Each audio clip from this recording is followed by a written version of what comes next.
We thought it would be nice if we put a special tribute to Jon Pertwee together for you, members of WXEL. Please understand the video you're about to see.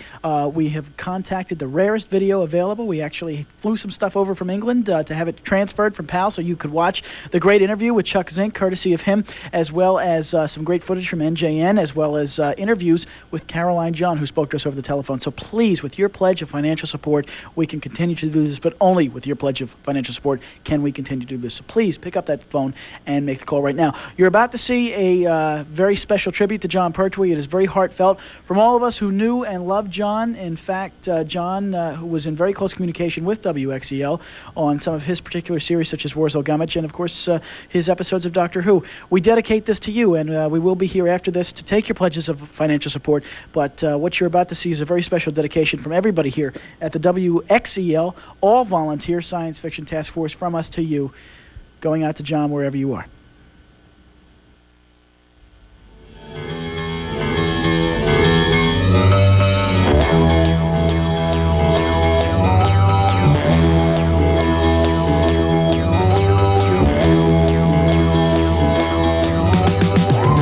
I cross the void beyond the mind, the empty space that circles time. I see where others stumble blind to seek a truth they never find. Eternal wisdom is my guide. I am the Doctor. Through cosmic waste the TARDIS flies to taste the secret source of life. A present science can't deny exists within, outside, behind the latitude of human minds. I am the Doctor. My voyage dissects the course of time. Who knows, you say, but are you right? Who searches deep to find the light that glows so darkly in the night? Toward that point, I guide my flight. As fingers move to end mankind, metallic teeth begin their grind. With sword of truth, I turn to fight the satanic powers of the night. Is your faith before your mind? Know me. Am I the Doctor?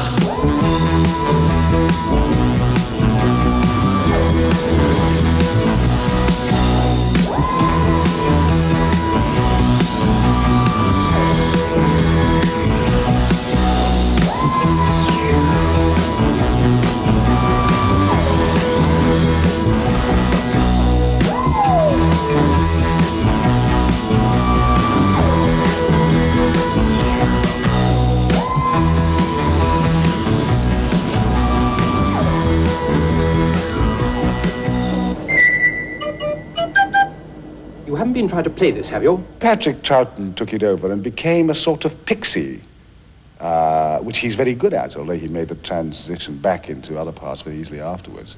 It's very hard to describe Troughton. Whereas Jon was much more Holmesian, wasn't he? Very grand, and he's so shockingly recognizable, isn't he? He's rather like a tall light bulb, isn't he? Glitters. Well, I was in the makeup room. We had to come in a little bit earlier to see what we'd both look like, and it was the first time I met him. And he was so sweet and charming and made me feel so welcome, and I was completely overawed. I'd been in classical theatre before then at the National Theatre with Sir Laurence Olivier, but this was an entirely new thing for me. So I was terribly frightened, but he was terribly good with me and put me at my ease. I mean, he was marvellous with all the actors and anyone new coming into it.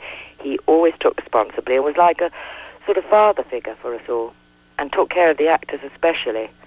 It was very quick turnover in television, and the actors come in and you do your bit, and it's the technical side of, well, in those days of Doctor Who, that was far the most important. If all that went right, everything was hunky-dory, but if you slipped up on your lines, nobody gave a damn. But he would always say, no, we'll have another take, I think. Let us have this one. So he was wonderful for me. He protected me in that respect. To have a twinkle in your eye and not be afraid to say what you think, and to go along, to be as professional and disciplined as he was, and look after your fellow actors. I mean, that's a lot, isn't it? And that's what I remember him for. Sci-fi fans lost a good friend recently with the passing of Jon Pertwee. Tonight, we celebrate his memory. Jon had a fascinating career, and here he discusses his early days with Chuck Zink. I can't remember when I've looked forward to meeting someone and having someone on this program. I've heard and enjoyed your work and heard so much about you. Are you a person who travels a lot to other parts of the world? Tremendously, yes, because I'm a great wriggler. I never stick at one specific thing in show business. I started riding the Wall of Death when I was about 16, which is a motorcycle ride. Oh, yes, really? Yeah. And I worked in the circus and did bareback riding and all kinds of things. And then I was in repertory companies and tours, which took me all over the country. And then I was a straight actor. I was trained for the legitimate theatre. And then I became illegitimate after I was in the Navy and worked as a vaudevillian for many years. And then from vaudeville, of course, when that died, I went into cabaret, and cabarets travelled me all over the world. I worked still a great deal in Australia and New Zealand and in South Africa. Now, when you say cabaret in America, that would be nightclubs or supper clubs. That's exactly where I work. I don't like nightclubs because there are too many people and they're usually too ill-mannered. Talking while you're performing. Exactly. I won't have that. You won't have that. Far too much of an egotist. A man that admits it is a good man, I say that. Jon appeared in a variety of films, including The House That Drips Blood, Young Indiana Jones, and the Carry On films. We'll very soon prove it. We can prove whether it was living membrane by giving it a very strong electrical charge. There's been a shooting. Yeah? Yeah, and there's 3 men laying dead out there. Strange, I didn't hear nothing. I'm not surprised. You never have your thing in. A little slower and a little lower, please, Miss Walker.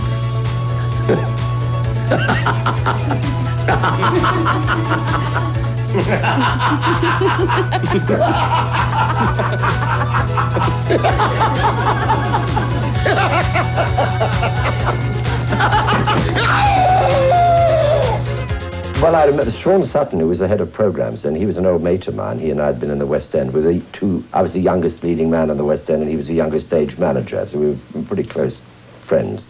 And he was the one who asked me to do it. And but when I asked him how he wanted it played, he said, "As Jon Pertwee." And I said, "Well, who the hell's that?" Because I had no idea who I was, because I'd never been me. I was rather like my great friend, the late Peter Sellers, who always hid under a green umbrella himself. He'd never played himself in anything. He never wanted to, nor did I. And so when he asked me to do that, I didn't really know how to approach it at all, because I'd never ever been myself in anything. How long did it take you to kind of sort that out and put it into... Rather a long time, really, to be used to it, you know, to be comfortable with it. I wasn't comfortable with the idea at all. People were very good to me. My producers were very good to me. They gave me very free rein, which I didn't anticipate. I didn't expect that I'd get such free rein. I thought I was going to be held back. Thank the Lord, the original producer who'd suggested me to take the role left. Almost immediately I arrived, and his intention was that I should be what I was like in the lighter side of my profession, which is when I was working in vaudeville. Is that what you call it? Vaudeville. We call it music hall in variety. And I was working as a stand-up comic, and I used to play the guitar, and I satirized folk music, and I tumbled and fell about. And he evidently wanted me to play Doctor Who like that, presumably because Pat had been a bit of a musical clown, and he thought this would be a nice little go on from that. But I didn't want to do anything like that at all. Once I'd given up music hall, I wanted to go back to being an actor. So I was very pleased, in fact, when Barry Letts took over, and I was able to play it the way that I wanted to, under Barry's wing. He was, I say, very understanding, because he let me have free rein to my love of gadgetry and clothing, of course. The dress idea was mine. And as soon as I saw a gadget of any sort at all, something new in the motor show or the boat show, I'd ring up Barry and say, "I found a marvelous motorcycle that folds up into a briefcase." And he'd say, "Oh, terrific, you know, we'll have it in Doctor Who," and we did. Do you remember very much about the early episodes that you shot, Spearhead and the Silurians and things like that? Quite a bit, yes. I've got fairly good recall. But of course, when you work in a show like that, for making as many programs as I made over that, whatever it was, 4 or 5 years, they all get rather jumbled up into one big memory. So you get a more of an overall impression than individual impressions. What is your overall impression of Doctor Who during... Oh, enormous fun, because my way of working was rather different from most people's. I think that to get the best out of actors, you want to make them laugh, and everybody being very happy and jovial. But of course, the management side of the business are inclined to disagree with that. They think you're wasting time, and they think you're wasting film, and so on, and so I got hauled over the coals a bit to begin with, because I didn't, to them, take things seriously enough. But eventually, they got to realize that, in fact, all the work was done, and it was coming out quite well. Once you had become comfortable with the character you were going to play, what was your acting mindset as far as doing Doctor Who was concerned? And how did it differ from other acting jobs that you had had? The pay was better. It was nice to be working in fantasy for a change. I don't know. I'm a jobbing actor. People often ask me, what did I feel? What did I think when I was the Doctor and I met the maggots? What did I think? I didn't think anything except when, how much longer we got before lunch. We're actors. We just do the job that's written down for you to do and say. I think a lot of people look too deeply into it and want to get into your head. Doctor Who was never right in my head. I was in my head, but not Doctor Who wasn't. And I endeavored to make it clear which was which. Are you a fan of science fiction in general? No. No, I have nothing to do with it at all. I've never read any of it before, and I've never read any of it since. It was an acting job, which I enjoyed very much. Are you surprised at the fan response to the Doctor still? I mean, your Doctor has obviously stood the test of time.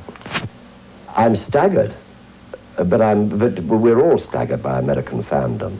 It's quite different, There's no comparison at all between fandom in England and fandom in the United States. For a start, their age is considerably higher in America. The average fan age in America, I think, is between 24 and 32 or something. In England, it's much, much younger. Or those that admit to it. The English people don't admit to being fans. My present series, Wurzel Gummidge, has, in fact, more adults than children watching it, as we had in Doctor Who. But they don't really admit to it, but when we do it on the stage, very often you'll see one very small child on the knee of 5 people sitting in the front row of the stalls. And I go up and say, "Hello, what are you doing here?" And they'd say, "Well, we thought we'd just, bring the grandchild to see you, he likes your program." And I said, "Well, it takes 5 of you to bring him." John's personal favourite role was Wurzel Gummidge, the rascally scarecrow with a heart of gold. Like a Wurzel? Like a Wurzel, my dear, yeah, that's it, yeah. Is that what Wurzel sounds like? That's what Wurzel sounds like. Yeah, you better tell him who he is. So well, Wurzel Gummidge is the newest star of British television. This is the same gentleman, my friends, that you are looking at on the screen. Can you pull back a little, Debbie, and we'll compare them here. Here we are. Here. Yes, that's me. Yes, that's me. Look at more like that. I love it. I love it. We need all the straw and the twigs. Where did you get the voice, John? Did you play around with it? No, the voice is, in fact, a character that I used to do on the radio years and years and years ago, called the Postman. And he had a catchphrase, which was the time of catchphrases. He used to say always at the end of his spot was, "Wow, what does it matter what you do, so long as you tear him up?" And that became a catchphrase. Everybody said this in these situations. What's that again? Say it again. Wow, what does it matter what you do, so long as you tear him up? What does it matter in life what you do, as long as you let it rip, Isn't it great? And this was a phrase everybody used. Yeah. There were catchphrases. I had a stuttering character. I had a man who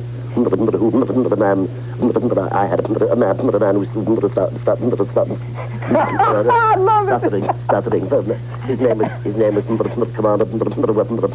I'm not going to ask you what his name is. To hell with it, yeah. Well, anyway. To hell with it, yeah. And he talked like that, and he had a catchphrase which was sort of, "That's right, yeah." And so irrespective of what anybody said, he said, "That's right, yes." And this caught all these voices, these caught on, and this was how it happened. And then About 8, 9 years ago, when I was doing a quiz program called Who Done It, which is a very successful crime quiz in England, which started in America. But you see, you make a terrible mistake in America. You see our programs, say they're good, say we want that program, and then you buy that program, and instead of letting your public see the program that we present to you, you change the whole thing, and you completely cast it, and this breaks our hearts. And That's true, though. We're getting very upset about it, because it means all our best shows, which you buy because of their quality, you don't allow to be seen because you put your own people in them, and you alter all the dialogue, and no longer are they there for Could not agree with you. Archie Bunker, which is one of the biggest of us. Magnificent, yes. Yeah. The one of the three in the flat, Keep It in the Family, then, I can't All in remember the Family, American names. yeah. But there are so many of them, and we won't let that happen with Wurzel, but they have tried to in fact buy the rights, but we won't have it. People love Wurzel. Well, I love the name, Wurzel. Wurzel, well, the Wurzel is a mangle Wurzel, you see. That's a turnip. Wurzel's a turnip. You have me talking that way. Oh, that's it. Turn it. Have a go at it. Good. Okay, go down a little more. That's it. Down there. That's right. Through the nose. In the nose, we got it, Wurzel. All right, okay. Jon Pertwee, thanks for the adventure.